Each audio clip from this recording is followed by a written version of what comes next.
French horror has always followed a different path. Rather than chasing quick shocks or familiar slasher formulas, these films focus on mood, imagery, and ideas that slowly get under your skin. The violence is often poetic, the monsters are symbolic, and the stories drift between beauty and unease in ways that feel uniquely European. From Gothic vampire tales and bleak visions of the undead to surreal animation and dark cult classics, French genre cinema has consistently blurred the line between horror, fantasy, and art film. These movies weren't made to comfort or explain themselves. They were made to linger. Tonight's episode explores 10 essential French horror and cult films that define that approach, showcasing a body of work that is elegant, strange, and quietly unforgettable. Eyes Without a Face, 1960. Georges Franju's Eyes Without a Face is one of the most haunting films of its era, a lyrical nightmare that combines beauty, tragedy, and horror in equal measure. The story follows Dr. Génessier, played by Pierre Brasseur, a brilliant but obsessed surgeon determined to restore the face of his disfigured daughter, Christiane. Hidden behind a porcelain mask, Christiane drifts through the family's mansion like a ghost, her delicate presence both heartbreaking and eerie. What makes the film unforgettable is the way it balances dreamlike poetry with moments of shocking brutality. The surgical sequences, graphic for their time, were notorious, leaving audiences unsettled across Europe. Yet these moments are framed within a film that otherwise feels elegant and melancholic, as though horror were unfolding inside a tragic fairy tale. Edith Scobb's performance as Christiane is central. Barely speaking a word, she conveys immense sorrow and fragile humanity through her eyes and movement. Her masked figure has since become one of the most iconic images in world cinema, influencing filmmakers from Jesus Franco to John Carpenter. Though controversial in its release, Eyes Without a Face is now celebrated as a masterpiece of art horror. It's a reminder that horror can be graceful and horrifying all at once. A film that lingers not just for its shocks, but for its beauty. Daughters of Darkness, 1971. Harry Kummel's Daughters of Darkness is vampire cinema as stylish, erotic nightmare set in an off-season Belgian seaside hotel. A newlywed couple arrives and encounters Countess Bathory and her young companion, elegant travelers whose timeless beauty and predatory interest transform the honeymoon into psychosexual horror. As the Countess seduces both husband and wife, their relationship fractures and hidden perversions surface. Delphine Seyrig plays the Countess with aristocratic elegance and barely concealed menace, her performance all-knowing smiles and theatrical gestures that suggest centuries of experience manipulating mortals. Danielle Ouimet and John Carlin portray the couple with appropriate naivety that gradually reveals darker currents. Andrea Rao brings otherworldly beauty as the Countess's companion, silent witness and occasional participant. The hotel setting is crucial. A grand Art Deco palace emptied for winter, all gleaming surfaces and vast spaces where the four characters play out their twisted games.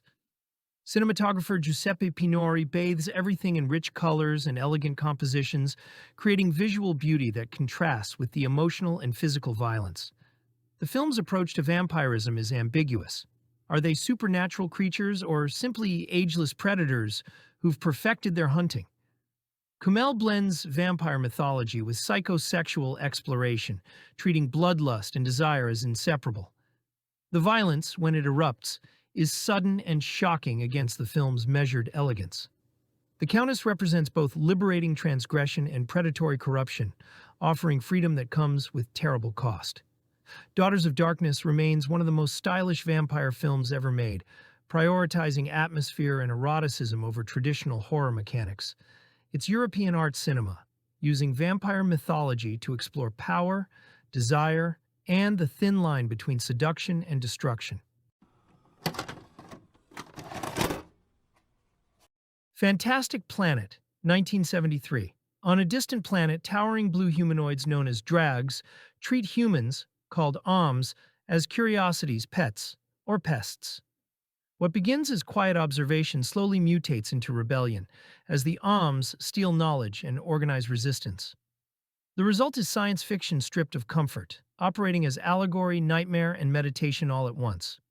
Roland Topor's designs ensure nothing ever feels familiar. The drags move with serene, shark-like grace, while the world around them crawls with impossible life. Plants that devour, creatures that pulse, landscapes that seem alive and hostile. Cutout animation exaggerates the uncanny, making even simple gestures feel unnatural. Paired with Alain Goraguer's drifting jazz score, the film sustains a hypnotic unease from beginning to end. The political subtext is deliberate and unavoidable. Oppression here is casual, systemic, and justified through perceived superiority. The Om's evolution from pets to revolutionaries mirrors cycles of colonization and resistance, but Lalu avoids lectures.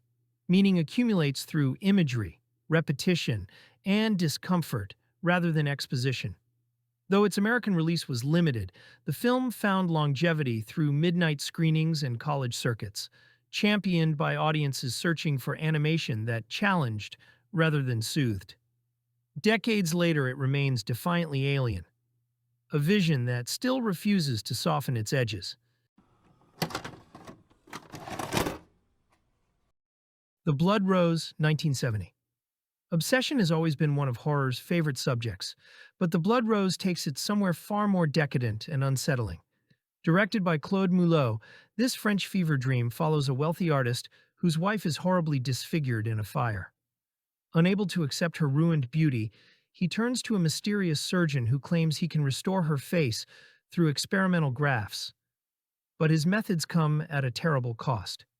What follows is a descent into guilt, lust, and artistic madness, filmed with the detached beauty of a nightmare painted on canvas.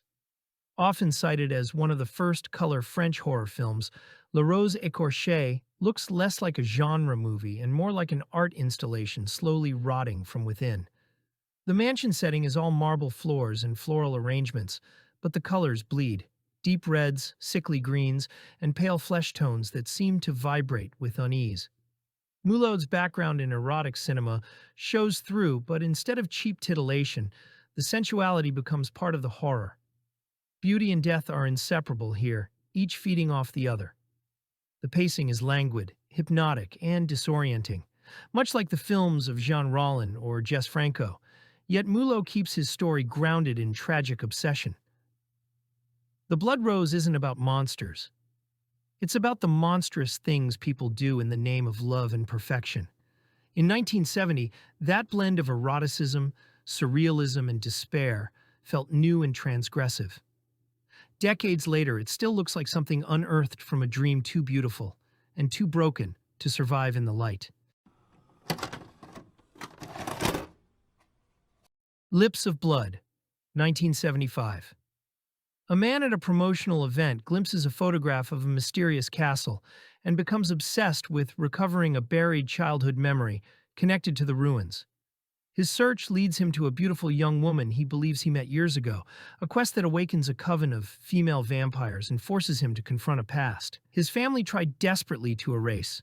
Directed by Jean Rollin, Lips of Blood is pure dream state vampire cinema, a film that moves with the logic of memory and desire rather than traditional narrative structure. Rollin, a French auteur known for his poetic approach to horror, crafts a love story wrapped in Gothic atmosphere and erotic melancholy. This is vampire cinema at its most romantic and mournful, where death and love are indistinguishable. Jean-Louis Philippe plays Frédéric with genuine vulnerability, portraying obsession not as madness, but as an almost spiritual calling. Annabelle is ethereal as the vampire Jennifer, appearing and disappearing like a half-remembered dream given form. The supporting cast of female vampires moves through nighttime Paris like ghosts, their presence more sad than threatening. Rollin shoots Paris at night with remarkable beauty. Empty streets, ancient cemeteries, and crumbling ruins bathed in blue moonlight. The film has an improvised, almost accidental quality that somehow enhances its atmosphere. The budget was minimal, the locations were often borrowed or stolen, but these limitations force creativity that gives the film its unique texture. There's barely any violence, little traditional horror, just longing, memory, and the ache of trying to return to something lost. Lips of Blood won't satisfy anyone looking for conventional scares, but for those willing to surrender to its melancholic rhythm, It's hypnotic. The Grapes of Death, 1978. Elizabeth is boarding a train bound for a dream wedding, only to discover the countryside's turned into a nightmare. Jean Rollin's slow-burning ecological horror from 1978. It's a film that takes the tranquil French vineyard and flips it into a nightmare of bloody infections and creeping madness. The story follows Elizabeth, a city woman headed to meet her fiancé at his family's vineyard. But the train ride turns creepy fast. A traveler with a grotesque bleeding neckboards, and she witnesses something horrifying that explodes the tension, quickly transforming the film from a pastoral setting into an unsettling descent. Once she escapes, Elizabeth finds herself wandering into empty villages populated by locals suffering from gruesome boils and snarling disease. They stagger, haunted by the infection spreading like wild poison through their flesh. Rollin crafts an environment that feels both dreamlike and relentless. Sunlit forests feel ominous, empty farmhouses feel alive with threat, and every rustle or distant cry transforms into something deeply unnerving. The infection. It turns out to come from pesticide-tainted grapes. That innocent vineyard now feels like a chemical trap, a realistic, all-too-timely twist that turns rural French charm into ecological dread. And Rollin doesn't stop there. In one chilling sequence, a zombie-like figure cradles its own decapitated head with regret, speaking in silent remorse before crawling away, a grotesque image that lingers. Rollin's direction thrives on contrasts. Elegant wide shots of vineyards drenched in sunlight suddenly give way to visceral gore, pus, blood, and pitchfork carnage, all rendered in a style that's as surreal as it is shocking. The pacing unnerves. Tracking shots of empty corridors, isolated homes, and strange figures in windows build dread through atmosphere rather than cheap thrills. As much as it's a horror film, The Grapes of Death is also a cautionary tale, one about human hubris, careless chemical tampering, and the violence that blooms when you poison the land. Fascination, 1979. Jean Rollin's Fascination is one of the most striking and dreamlike horror films of the late 70s, a Gothic fever dream drenched in elegance, blood, and surreal eroticism. Released in 1979, it perfectly captures Rollin's signature blend of sensuality and decay, where beauty and death always seem to exist side by side. The story begins with a thief on the run who takes refuge in an isolated chateau, only to discover it's inhabited by two mysterious women. They welcome him in, but their charm hides something sinister. As the night unfolds, the lines between hunter and prey blur, and what starts as seduction quickly turns into something far darker. Like most of Rollin's work, Fascination moves at its own pace, slow, hypnotic, and full of quiet menace. The chateau itself becomes a character filled with mirrors, long corridors, and a sense that time doesn't quite work the same way inside its walls. The film's imagery is unforgettable. Black capes fluttering across open fields, scythes glinting in the sun, and crimson blood staining marble floors. There's little dialogue and even less logic, but that's part of its power. Rollin doesn't want you to understand Fascination. He wants you to fall under its spell. It's equal parts art film and horror movie, sensual and sinister in the same breath. When it found new life on home video, Fascination became one of Rollin's most celebrated works, not for its story, but for how it feels. It's the kind of film that haunts you, not because of what happens, but because of how it lingers. A slow, beautiful nightmare that never quite ends. The Living Dead Girl, La Morte Vivante, 1982. In the French countryside, toxic chemicals dumped into a crypt disturb the grave of a young woman named Catherine. When she rises from the dead, she isn't a mindless ghoul but a tragic figure, alive yet cursed, with an unquenchable thirst for blood. Her childhood friend Helene discovers her, and, torn between loyalty and fear, tries to protect her from the outside world. But Catherine's hunger only grows, leaving a trail of victims and heartbreak. Directed by Jean Rollin, The Living Dead Girl mixes Gothic horror with Rollin's signature dreamlike atmosphere. Françoise Blanchard delivers a haunting performance as Catherine, her pale presence both ethereal and monstrous. Marina Piero co-stars as Hélène, embodying the doomed bond of friendship that drives the film's emotional core. The film is drenched in eerie visuals, crumbling chateaux, misty graveyards, and sunlit countryside twisted into a stage for horror. The violence is shocking in its intimacy, with Catherine's attacks captured in slow, unsettling detail that contrasts with her childlike sadness. What makes The Living Dead Girl linger is its mood. It isn't just about bloodshed, it's about love, loss, and the tragedy of a life stolen and returned in monstrous form. Rollin's unique sensibility gives the film a poetic edge that sets it apart from other zombie tales of the era. Over time, it has become one of Rollin's most celebrated works, embraced by fans who value horror that is both visceral and strangely beautiful. It endures as a haunting fusion of the macabre and the melancholy.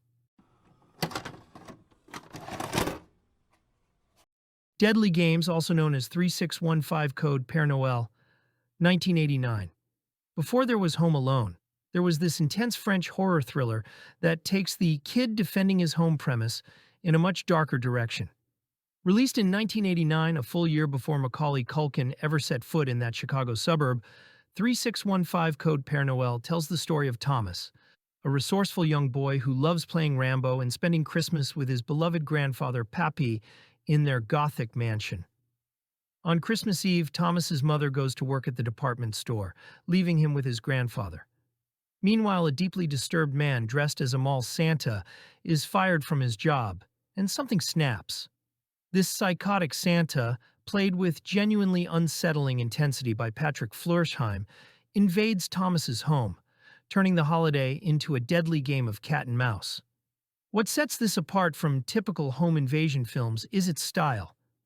Director René Manzor crafted something visually striking.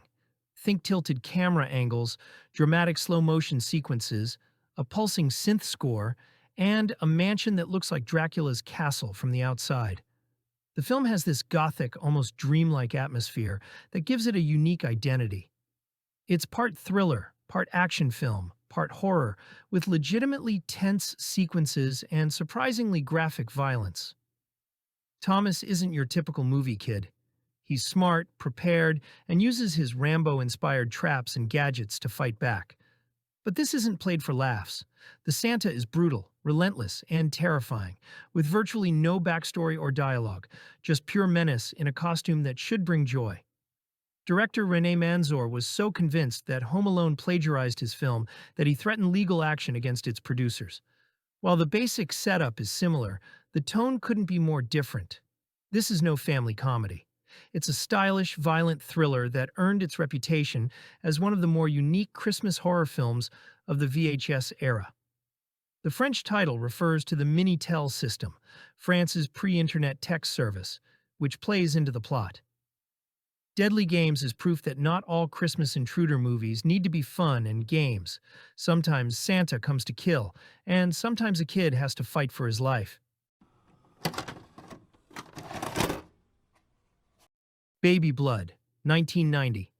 Body horror doesn't get much stranger or bloodier than Baby Blood. Released in 1990 and directed by Alain Robach, this French horror film blends dark comedy, surrealism, and grotesque imagery into something that feels both disturbing and oddly artful. The story follows Yanka, a circus performer trapped in an abusive relationship, whose life takes a horrific turn when a strange parasite enters her body. It speaks to her telepathically, convincing her she's carrying the seed of a new species, one that will replace humanity. The catch? It needs blood to survive. Lots of it. Over time, Yanka transforms from victim to predator, feeding her unborn monster and killing anyone who crosses her path. What makes Baby Blood so fascinating isn't just the gore, though there's plenty, but its perspective. The creature inside her isn't a villain. It sees itself as evolution, and Yanka slowly begins to agree. Robach's direction keeps everything uncomfortably intimate. Extreme close-ups, smeared makeup, and pulsating sound design that make you feel like you're trapped inside Yanka's head. The narration from the creature, voiced by Alain Bachung in the French version, Gary Oldman in the English dub, gives the film an unnerving charm, like a lullaby whispered by something inhuman. Under its splatter and surreal humor, Baby Blood is really about transformation and control. A bloody feminist parable told through the lens of European horror. It's shocking, stylish, and weirdly beautiful, the kind of film that stuck to the shelves of the VHS horror section like a dare. If David Cronenberg and Gene Rollin ever made a movie together, it might look a lot like Baby Blood. Equal parts disturbing and mesmerizing, and absolutely one of the strangest horror films of the early 90s. If you love discovering forgotten horror and cult cinema, hit that like button and subscribe for more deep dives into the films time forgot. Thanks for watching, and remember, always be kind and rewind, because every movie is someone's favorite.